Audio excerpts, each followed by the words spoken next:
Assalamualaikum warahmatullahi wabarakatuh. Perkenalkan nama saya Nur Alvina, Stambuk A251-18063.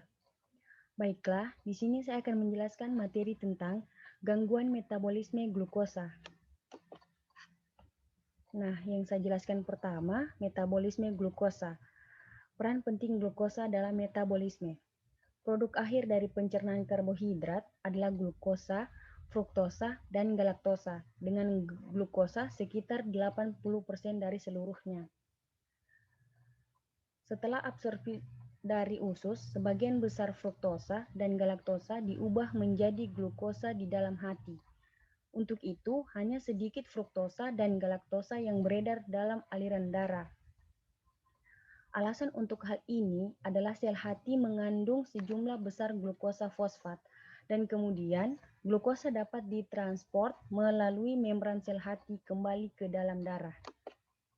Selanjutnya, transport glukosa melalui membran sel. Glukosa harus ditransport melalui membran sel jaringan ke dalam sitoplasma seluler.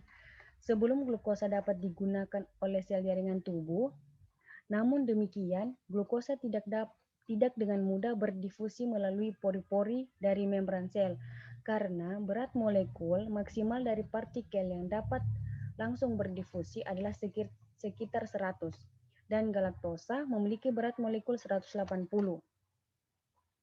Pada kedua kasus ini, glukosa ditransport dengan mekanisme kotransport natrium glukosa aktif, di mana transport aktif dari natrium memberikan tenaga untuk menyerap glukosa dengan melawan perbedaan konsentrasi. Selanjutnya insulin. Insulin meningkatkan difusi terfasilitas glukosa. Kecepatan transport glukosa dan juga transport dari beberapa monosakarida yang lain sangat dipengaruhi oleh insulin. Saat sejumlah besar insulin disekresikan oleh pankreas, kecepatan transport glukosa ke dalam sebagian besar sel meningkat hingga 10 kali lipat atau lebih dibandingkan dengan kecepatan transport glukosa saat insulin tidak disekresikan.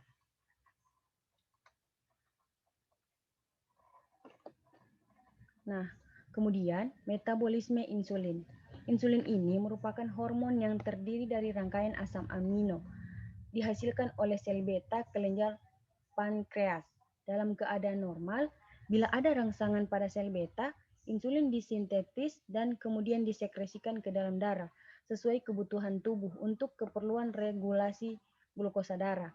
Secara fisiologis, regulasi glukosa darah yang baik diatur bersama dengan hormon glukagon yang disekresikan oleh sel alfa kelenjar pankreas. Nah, kemudian dinamika sekresi insulin. Insulin pada kondisi fisiologis disekresikan sesuai dengan kebutuhan tubuh normal oleh sel beta dalam dua fase, sehingga sekresinya berbentuk biphasik. Seperti dikemukakan, sekresi insulin normal yang biphasik ini akan terjadi setelah adanya rangsangan seperti glukosa yang berasal dari makanan atau minuman. Insulin yang dihasilkan ini berfungsi mengatur regulasi glukosa darah agar selalu dalam batas-batas fisiologis, baik saat puasa maupun setelah mendapat beban. Nah, materi selanjutnya, aksi insulin. Insulin ini mempunyai fungsi penting pada berbagai proses metabolisme dalam tubuh, terutama metabolisme glukosa. Ikatan antara insulin dan reseptor akan menghasilkan semacam sinyal yang berguna bagi proses regulasi atau metabolisme glukosa di dalam sel otot dan lemak, meskipun mekanisme kerja yang sesungguhnya belum begitu jelas. Nah, yang selanjutnya ini adalah gangguan-gangguan metabolisme karbohidrat atau gula. Beberapa contoh penyakit yang termaksud dalam kelompok gangguan metabolisme karbohidrat atau gula adalah yang pertama itu diabetes. Diabetes ini mengakibatkan kadar gula dalam darah meningkat. Nah, yang kedua, galaktosemia. Galaktosemia ini merupakan kelainan metabolisme yang menyebabkan tubuh tidak mampu memecah gula jenis galaktosa dengan baik. Galaktosa adalah jenis gula yang terdapat dalam susu. Nah, yang terakhir, sindrom MC-Ardel, suatu kelainan yang menyebabkan tubuh tidak mampu memecah glikogen. Glikogen ini adalah bentuk gula yang tersimpan di seluruh jaringan tubuh, terutama otot dan hati. Nah, materi yang selanjutnya yaitu gejala gangguan metabolik.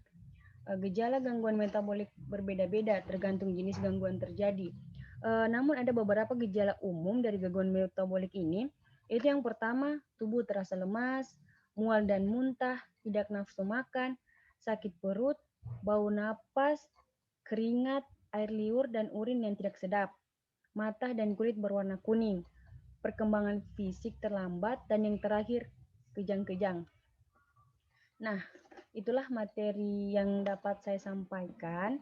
Semoga bermanfaat untuk kalian. Selebihnya mohon maaf. Assalamualaikum warahmatullahi wabarakatuh.